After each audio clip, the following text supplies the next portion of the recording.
Colli iaith gan Harry Webb.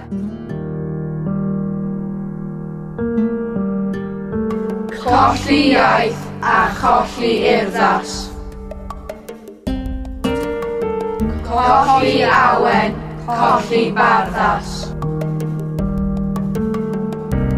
Colli coron a'r gymdeithas. Ac yn ei lle, cael bratiaeth fras. Colli'r hen a lawon persau. Colli'r tanau'r delyn gywrain. Colli'r corain diasbedau. Ac yn ei lle, cael clefar brain.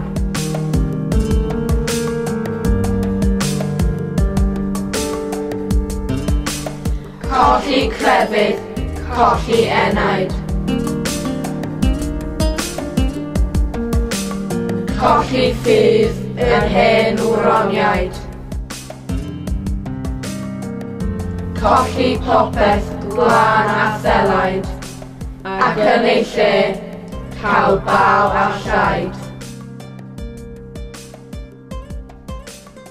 Colli tir a cholli tyddyn. Colli elan a thryweryn. Colli claerwen a llanwddyn. A'r wlad i gyd, dan ddŵr llyn. Cael yn ôl o borth marwolaeth. Gan a ffydd a brir heniaeth. Cael yn ôl yr hen dreftadaeth.